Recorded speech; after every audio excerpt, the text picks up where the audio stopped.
जय श्री राधे कृष्णा। राधे राधे सभी श्रोताओं को हमारी ओर से राधाष्टमी की ढेर सारी शुभकामनाएं। आज हम इस वीडियो में आपके लिए लेकर आए हैं कथा से पूजा विधि एवं और बहुत सारी जानकारियां। तो आपसे अनुरोध है वीडियो को पूरा देखिएगा, साथ ही लाइक शेयर अवश्य कीजिएगा। आपका बहुत धन्यवाद होगा। बिना किसी देरी के शुरू करते हैं। सबसे पहले राधाष्टमी व्रत की कथा। आइए प्रेम पूर्वक कथा का अनुसरण कीजिए। ब्रह्म वैवर्त पुराण के अनुसार एक समय की बात है, गोलोक धाम जहाँ श्री कृष्ण अपने नित्य विहार करते थे, वहीं राधा रानी श्री कृष्ण के साथ निवास करती थी।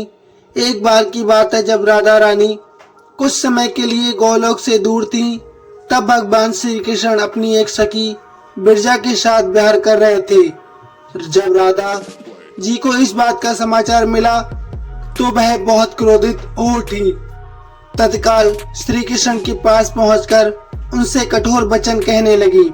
राधा रानी का ये रूप देखकर श्री कृष्ण के परम मित्र सुदामा को बहुत दुख हुआ। उन्होंने सोचा कि राधा जी ने प्रभु श्री कृष्ण से अनुचित व्यवहार किया है।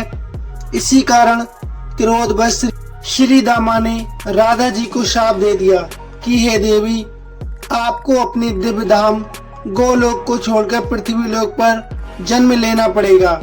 ये शाप सुनकर राधा रानी और भी क्रोधित हुई और उन्होंने प्रतिशोध में श्री दामा को भी श्राप दे दिया कि हे श्री दामा, तुम भी राक्षस कुल में जन्म लोगे और वहां अपने कर्मों के कारण अंततः मृत्यु को प्राप्त होगे।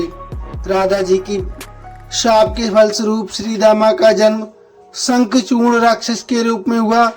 यही शंखचूड़ भगवान विष्णु का अनन्य भक्त था, जिसे बाद में भगवान शिव ने युद्ध में पराजित किया।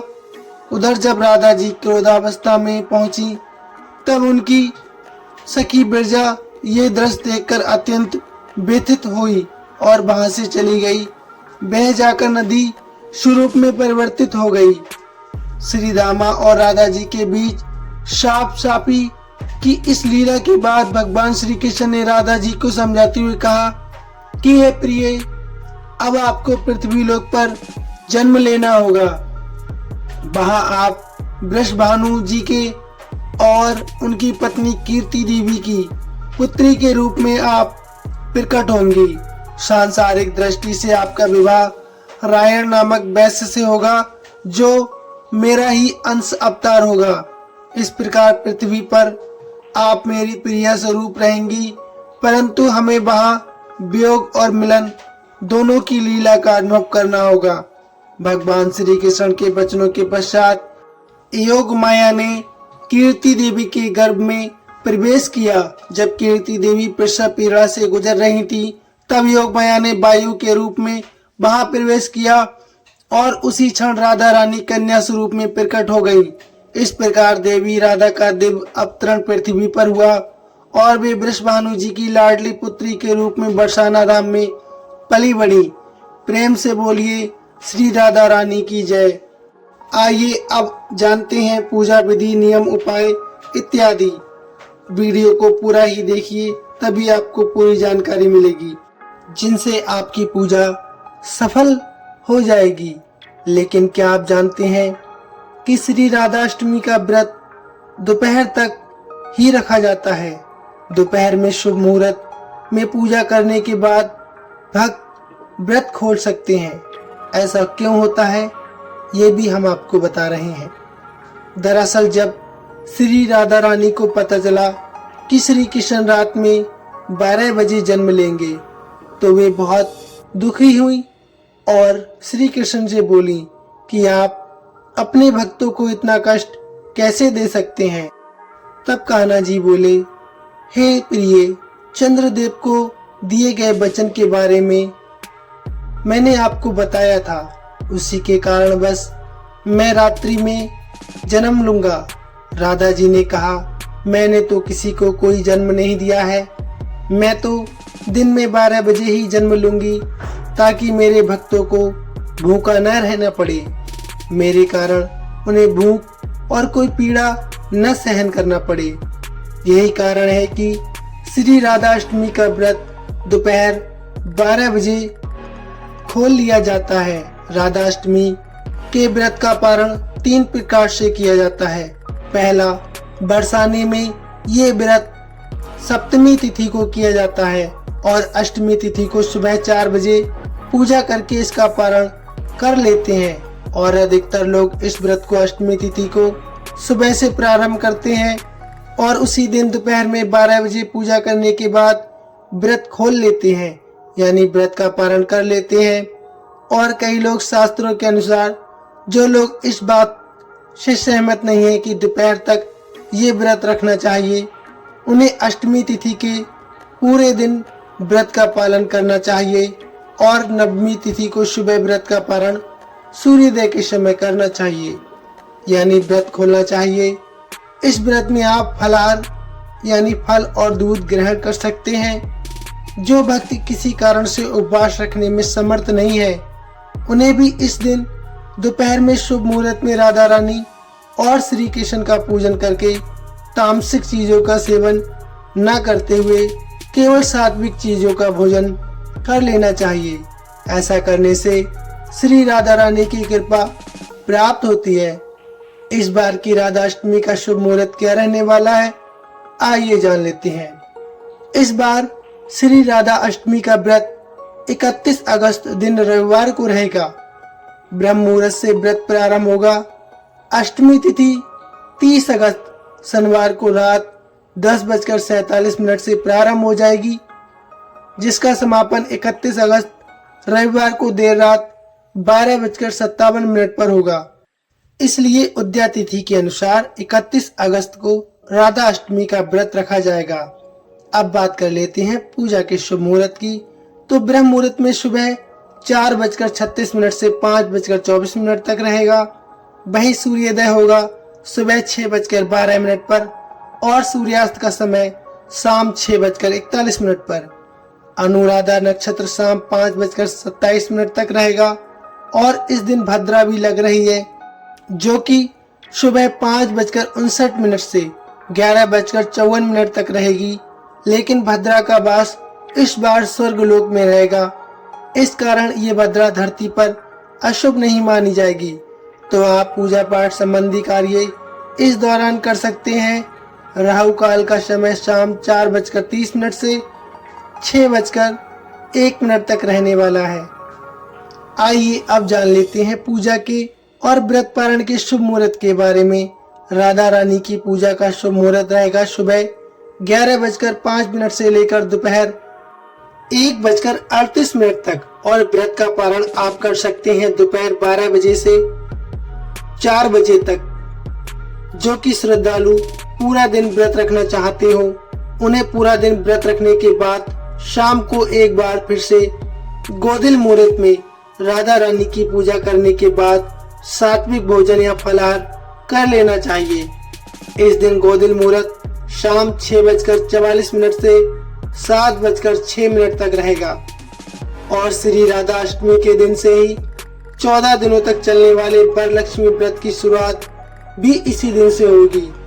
आप चाहें तो इस दिन श्री राधा अष्टमी और वरलक्ष्मी व्रत दोनों ही एक साथ रख सकते हैं। व्रत रखने से एक दिन पहले सभी व्रती महिलाएं, माताओं, बहनों को केवल सात्विक भोजन करना चाहिए और व्रत के दिन यदि संभव हो सके तो ब्रह्म मुहूर्त में उठकर या सूर्योदय से पहले स्नान कर लेना चाहिए। साफ, स्वच्छ, सफेद, पीले या गुलाबी रंग के वस्त्र आप धारण कर लें। अब मंदिर में गंगा जल छिड़क कर शुद्ध कर लें। एक चौकी सजाएं जिस पर दाहिनी तरफ कलश स्थापित करें और कलश स्थापित करने के साथ ही आप श्री राधा रानी और श्री कृष्ण जी की प्रतिमा को चौकी पर अक्षत रखकर उस पर स्थापित कर लें। अब अपने दाहिने हाथ में जल और अक्षत पुष्प लेकर संकल्प करें कि मैं आज श्रद्धा और भक्ति भाव से श्री राधा जी के व्रत और पूजन का संकल्प करता हूँ। कृपा करके मुझे शुद्ध भाव से पूजा संपन्न करने की शक्ति दीजिए। इसके बाद संकल्पित जल को भूमि पर छोड़ दीजिए। साफ शुद्ध आसन पर बैठकर पूजा की तैयारी करिए। सबसे पहले आह्वान करिए श्री राधा रानी का। उनकी प्रतिमा या तस्वीर को आसन पर विराजित करने के बाद अब आप उन्हें स्नान कराइए। स्नान शुद्ध जल से या पंचामृत से कराइए। यदि तस्वीर है तो गंगा जल का छींटा देकर स्नान का भाव आप कर लीजिए। फिर साफ वस्त्र से पोंछकर उन्हें वस्त्र अर्पित करिए। उनका श्रृंगार आदि अर्पित कीजिए। ध्यान रखें कि श्री कृष्ण और राधा रानी की पूजा एक साथ इस दिन अवश्य करनी चाहिए। ताजी फूलों से श्रृंगार करें। फूलों के गहने, सुगंधित इत्र आदि अर्पित करें। राधा रानी को तिलक लगाएं। चंदन, केसर या रोली से तिलक आप कर सकते हैं। माला अर्पण कीजिए। धूप दीप जलाकर श्री कृष्ण और राधा रानी के चरणों में अर्पित कीजिए। श्री राधा रानी के ओम ह्रीं श्रीं राधिकाय नमः इस मंत्र का आप जाप कीजिए। यदि हो सके तो छोटा सा हवन आप कर सकते हैं, जैसे हम नवरात्रि के दिनों में करते हैं। और जो भी भोग प्रसाद है उसे आप तैयार करके रख लीजिए। उसे भी श्री कृष्ण और राधा रानी को अर्पित कीजिए। उसके बाद छोटे से हवन के माध्यम से अग्नि देवता को अर्पित कीजिए। इस दिन राधा रानी की पूजा करने के बाद उन्हें भोग में खीर, रबड़ी, मालपुए, अरबी की सब्जी और कड़ी चावल का भोग अवश्य लगाइए। इसके अलावा आप दूध से बने हुए मिठाइयाँ या सात्विक भोजन का भोग राधा रानी को अर्पित कर सकते हैं। सुबह के समय आप बिल्कुल साधारण विधि से केवल संकल्प लेकर व्रत प्रारंभ कर सकते हैं, लेकिन जो मुख्य पूजा होती है वह मध्याह्न काल में होती है। तो ये जो भी पूजा के चरण जो चौकी पर विराजित करना है, आह्वान करना है, सब आपको मध्याह्न काल की पूजा के दौरान ही करना चाहिए। भोग लगाते समय मौसमी फलों का जैसे केला, अनार, सेब आदि का भोग लगा सकते हैं। माखन मिश्री भी राधा रानी को और श्री कृष्ण को बहुत प्रिय है, वह भी आप अवश्य अर्पित करें। अब श्री राधा अष्टमी की कथा का पाठ या श्रवण करें। सबसे अंत में कपूर जलाकर आरती उतारें और क्षमा याचना अवश्य कहें कि हे श्री राधा रानी और हे श्री कृष्ण, यदि पूजन में या व्रत में कोई त्रुटि रह गई हो, कोई भूल हो गई हो तो कृपया क्षमा करें। हमारे मन में कोई ईर्ष्या द्वेष आपके प्रति ना रहे, दूसरे के प्रति ना रहे। हमारा जीवन संकल्पित हो, हम दूसरे के प्रति स्नेहशील हो।